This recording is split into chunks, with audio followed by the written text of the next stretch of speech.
Olá, boa tarde. 12h31 está no ar a primeira edição do jornal Câmara Notícia. E hoje é Dia Internacional da Mulher e apesar de várias mudanças na CLT em relação ao trabalho, nós ainda temos que esperar muito para que o salário médio seja equilibrado entre os gêneros. Há algumas décadas, o trabalho da mulher nesse ambiente era impensável. Terminantemente proibido pelas leis do trabalho, que tinham como objetivo a proteção da saúde e segurança do sexo feminino. A mulher está condicionada a um limite de 20 quilos quando é um trabalho contínuo ou limitado a 25 quilos quando for um trabalho eventual.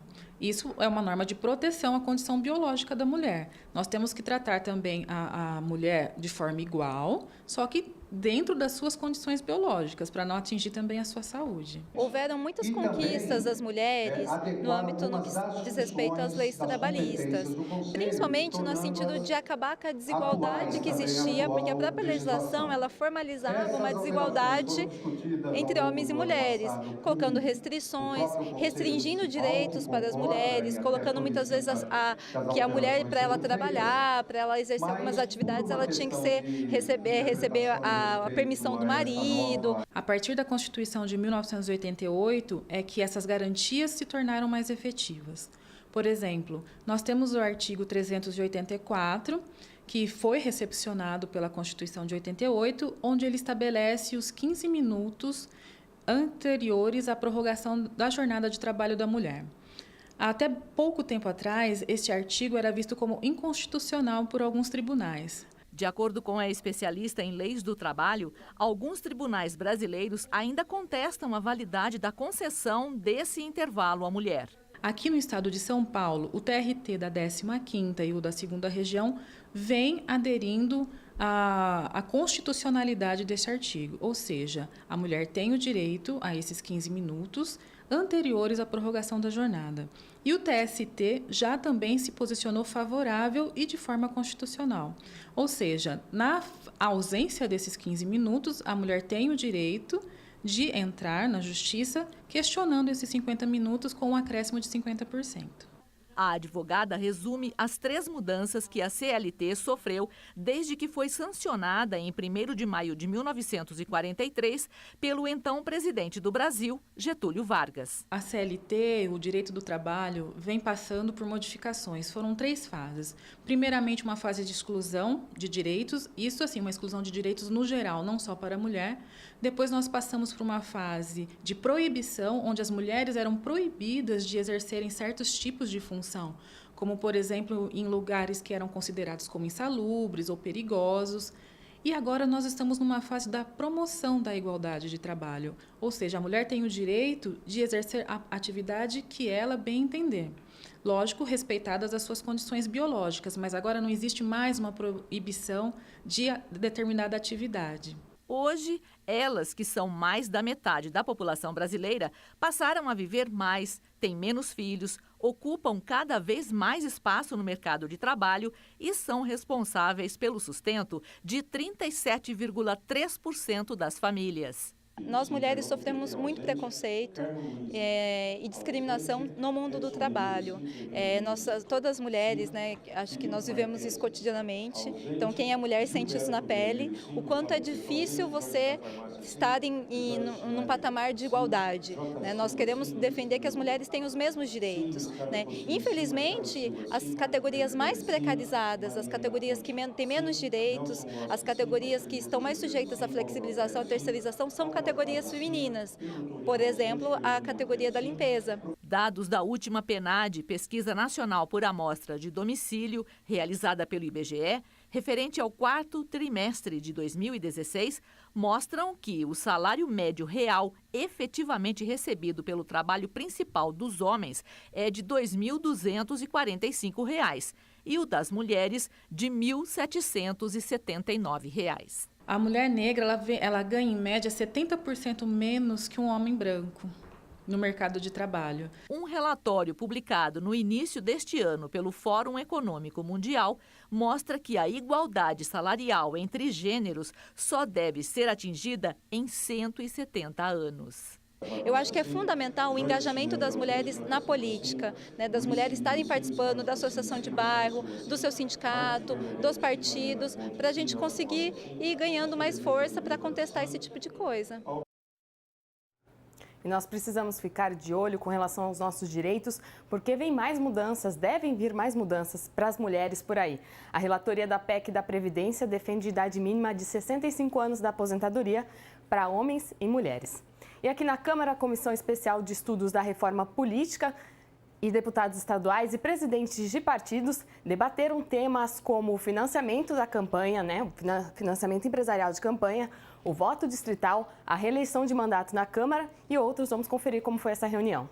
Se você conversa com a sociedade civil, quer organizada ou individualmente, todos querem uma reforma ampla, o mais abrangente possível, para a modificação de algumas distorções. Os deputados estaduais Davi Zaia e Célia Leão falaram sobre a repulsa que cidadãos estão em relação aos políticos e as distorções que acontecem no processo eleitoral. A crise que nós temos de representação política, ela é muito profunda, né?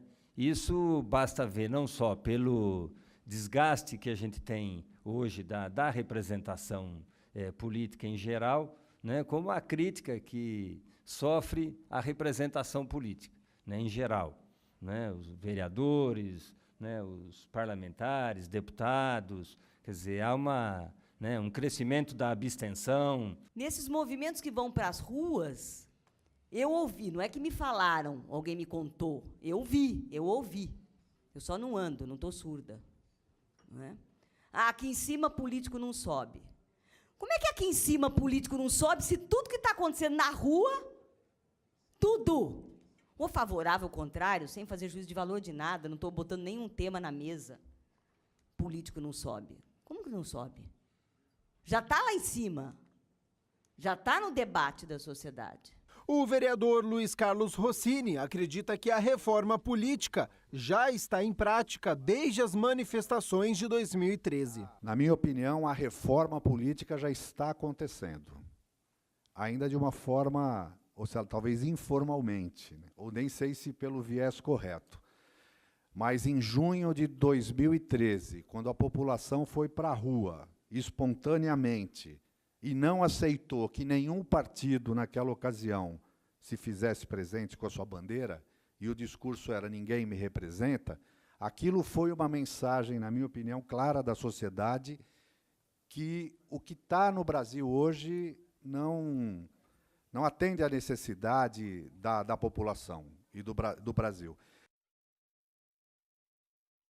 A Fundação FEAC realizou na última segunda-feira a posse da diretoria executiva e da presidência do Conselho Curador. Na presidência da diretoria executiva da FEAC continua por mais um mandato Paulo Tilquian, que falou das expectativas para essa nova etapa. O primeiro mandato se caracterizou por um aprendizado, ao mesmo tempo em que a gente executou o que estava já em curso, né? Nesses 2 anos nós aproveitamos para estudar bastante todos os problemas, todas as questões que afligem a população, que afligem a própria FEAC, o seu conselho diretor, e acho que desenvolvemos um plano bastante bom para os próximos 2 anos. Fizemos algumas alterações estratégicas na FEAC, temos agora a divisão em 2 atividades bem distintas, a atividade meio, que gera recursos para a atividade fim, que é a melhoria da condição humana na cidade de Campinas. Nós estamos tomando algumas providências para aproximar ainda mais as entidades parceiras da FEAC e acreditamos que vamos poder ajudá-las ainda mais a realizar tanto a missão delas social como a missão da FEAC. O escolhido para a presidência do Conselho Curador é Luiz Norberto de Pascoal, que falou sobre os projetos da FEAC para os próximos 20 anos. A FEAC nasceu há quase 60 anos para organizar e estruturar as entidades sociais existentes. Obviamente, esse projeto evoluiu para outras atividades, inclusive um projeto de educação muito importante. Entretanto, fazendo uma avaliação dos dados da cidade, dos desafios que ela já enfrenta, percebemos que hoje, mesmo cuidando ou apoiando 132 obras sociais dentro das nossas entidades, Isso é pouco para a cidade de Campinas. Neste caso, a FEAC precisa se planejar para não deixar faltar nenhum tipo de apoio a qualquer entidade que venha a ser aberta pela sociedade, a qualquer entidade que passe por um desafio maior do que o previsto. E, portanto, ela tem que estar preparada para, nos próximos 20 anos, antecipadamente oferecer dados, estatísticas, observações do que a cidade vai enfrentar.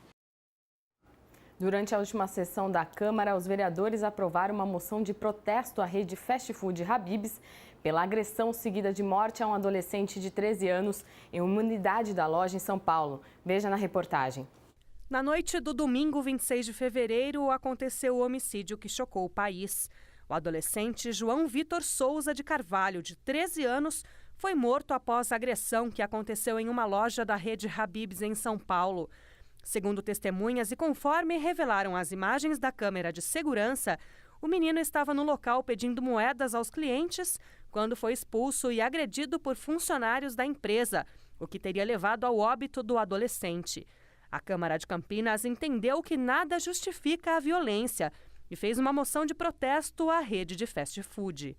Na verdade, a rede de fast food Habib's já é reincidente em vários casos de violência, de alguns abusos.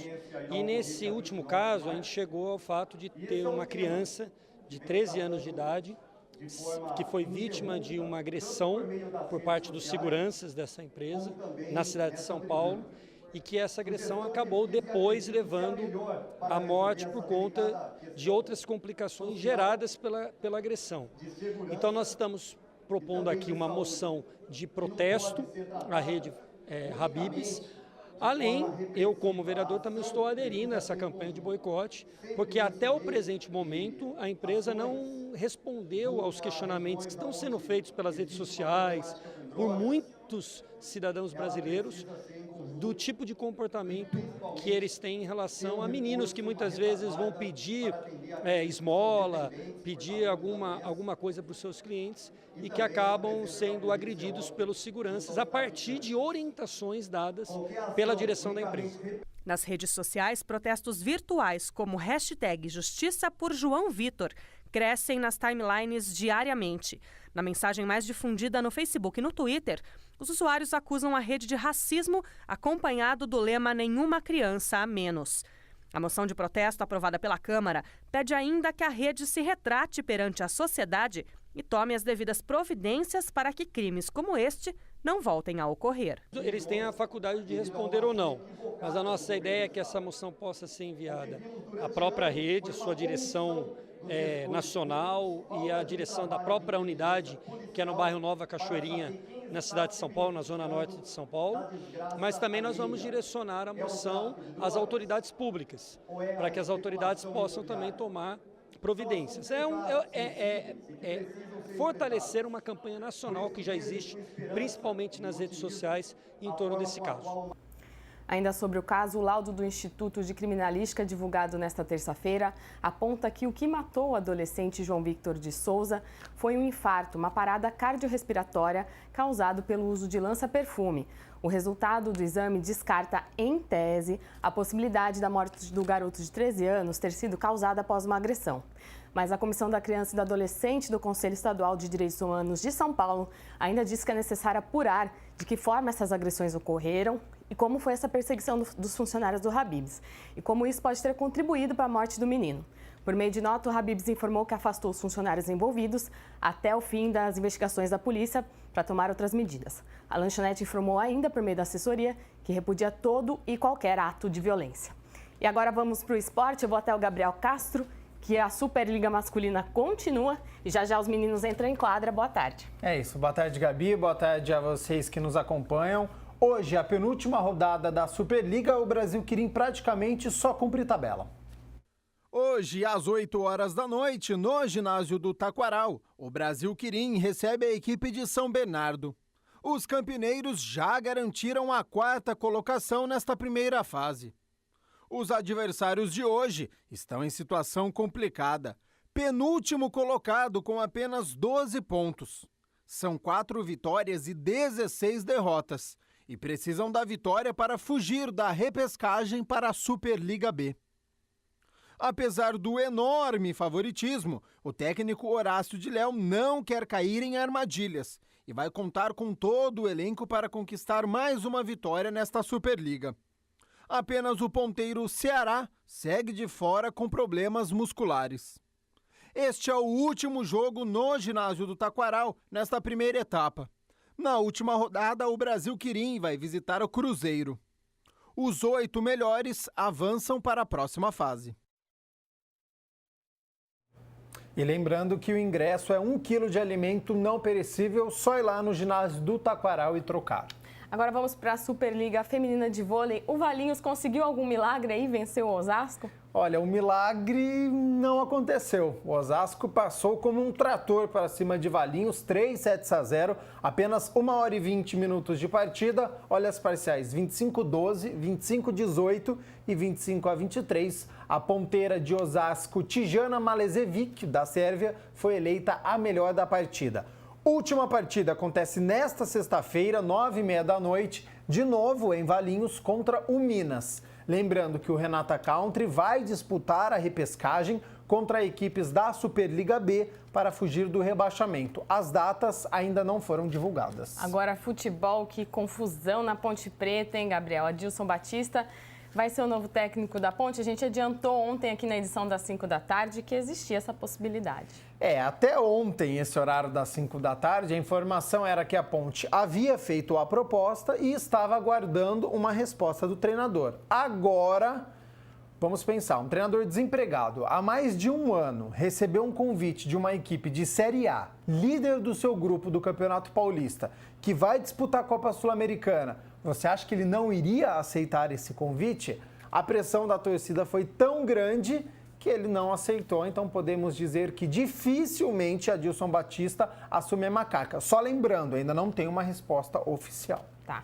Caso o Adilson Batista não assuma, a Ponte tem algum plano B? Continuam aqueles nomes que já estavam circulando aí pelos bastidores? Isso, a lista segue com o Oswaldo Alvarez, o Vadão, que está desempregado, o Gilson Kleina, só que ele treina o Goiás, joga hoje pela Copa do Brasil contra o Cuiabá, que eliminou a Ponte Preta semana passada. E, claro, outros nomes podem estar na pauta, sim. Vamos aguardar, quem sabe até às 5 horas a Ponte Preta não fecha o nome e a gente comenta aqui com vocês na próxima edição.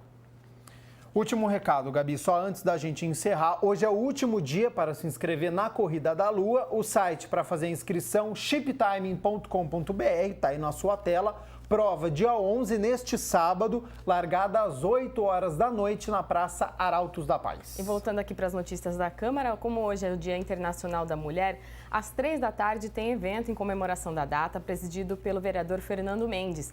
A homenagem vai ser transmitida ao vivo aqui pela TV Câmara Campinas. E lembrando que às 6 da tarde tem a 10ª reunião ordinária com a discussão e votação de 6 projetos de lei, entre eles o de autoria dos vereadores Rafa Zimbaldi e Luiz Henrique Cirilo, que obriga agências bancárias a terem um tradutor de Libras. Mais informações da pauta no site campinas.sp.leg.br e a gente se vê na segunda edição. Até lá! Até lá!